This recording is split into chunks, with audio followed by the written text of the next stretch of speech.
Okay guys, so welcome to part 2 of the Fireplace Mantel Surround. What we're going to be doing here on this one is the upper bookcases. So I'm going to use my track saw and break these plywood pieces down to more manageable sizes so that I can put them on my table saw and cut them more safely and precise.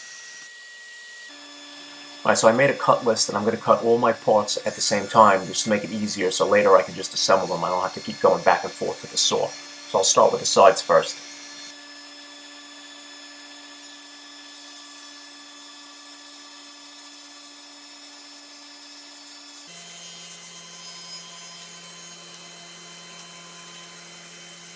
I'll mark the height of the side pieces around 53.5 inches.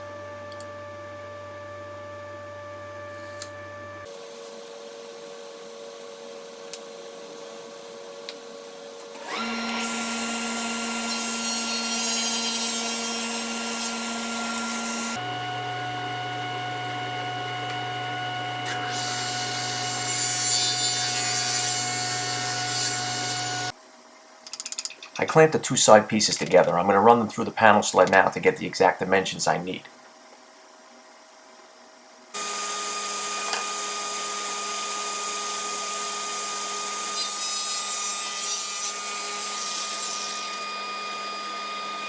I'm going to use my circular saw now with a speed square and just cross cut some pieces for the top, the bottom, and the shelves.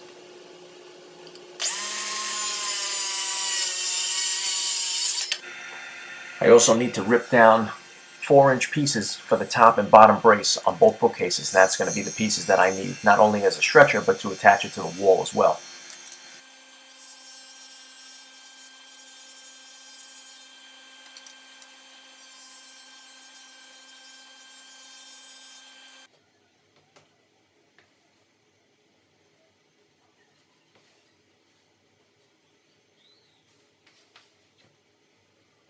Now that I have all the parts cut, I need to assemble it. So I'm going to just put some glue on the ends here, and then I'm going to put it together and use a pipe clamp to secure it in place while I put the screws in. Now I don't have to worry about where I put the screws here because they're going to be covered up by some molding, which I'm going to install after everything's put together and assembled at the house and the mantel's in place.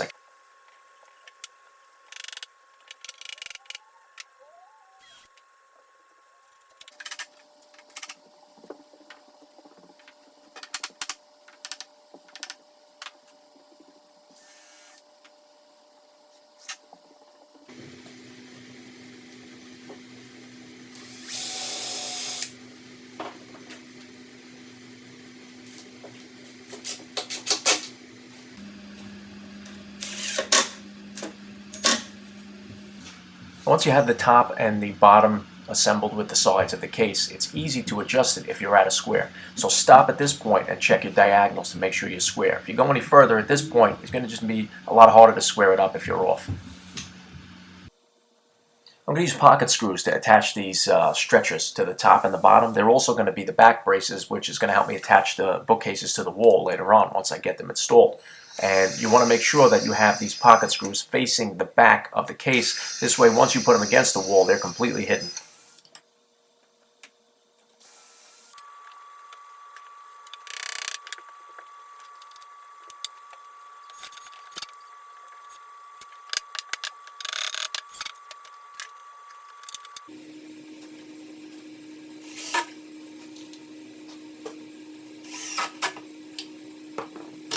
I think this is a really good time for me to do the holes for the shelf pins. I'm going to make adjustable shelves on these units here, so I'm just going to take my shelf pin jig and I'm going to make the consecutive holes. This is a really good tool. If you haven't seen me use it before, go into my video where I do the closet built-ins, go back on the channel and you'll find that video. I did it a short while ago, a couple of months ago, and you'll see me use this and I explain it in detail.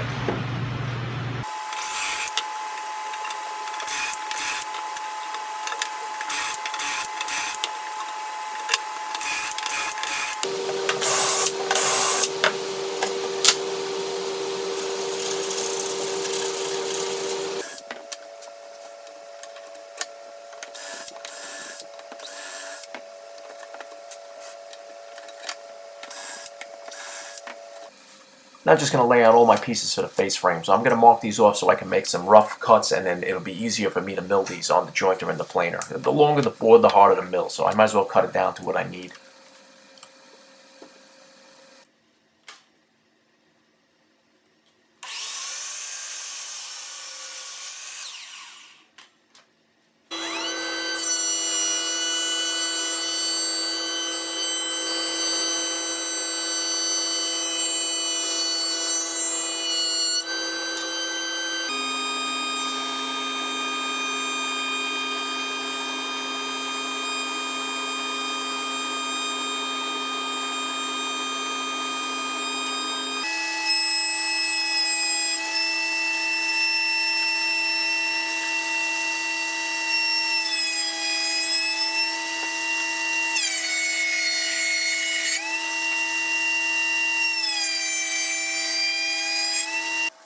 Now I milled these down to about 7/8, so what I'm going to do now is I'm going to put sticks in between them and let them sit overnight. This way they acclimate, and tomorrow I'll come back and finish them off and plane them down to 3/4 of an inch. Now I'm just going to add a heavy top board here for a little added weight to keep it flat overnight, and this really does work.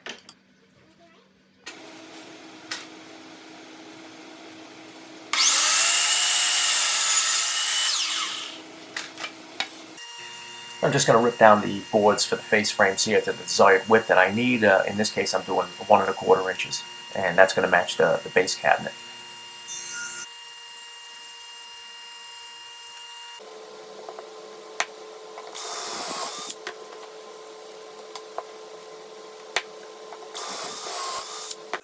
I'm going to use pocket screws and pre-assemble the face frame, then I'll nail it off later.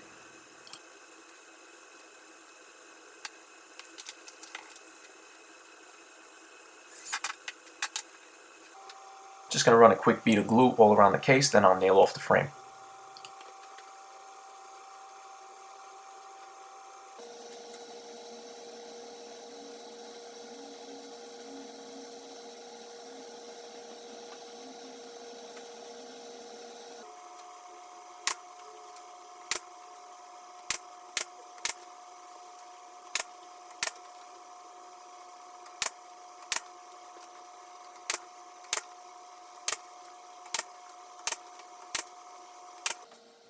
Now I'm going to use a router with a trim bit. I'm going to flush everything up. This is why I oversized the frame in the first place. This way everything's going to be perfect and there's no fussing around with it.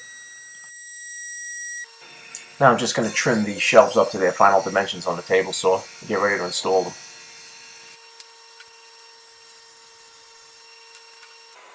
Now before I install the shelves, one last thing I have to do is just edge band them. You've seen me do this technique before with some iron-on edge banding.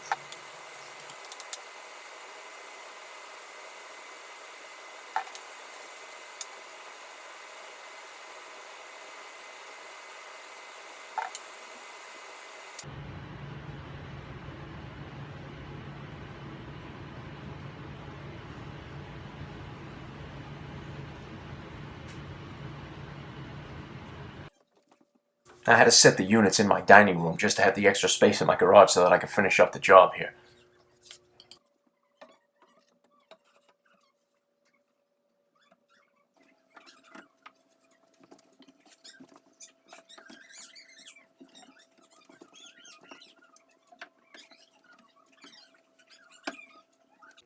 This is just a quick look at them, sitting dry assembled here. They're not screwed together. Obviously I got to bring them to the client's house and I have to install all the trim moldings after I do the mantle.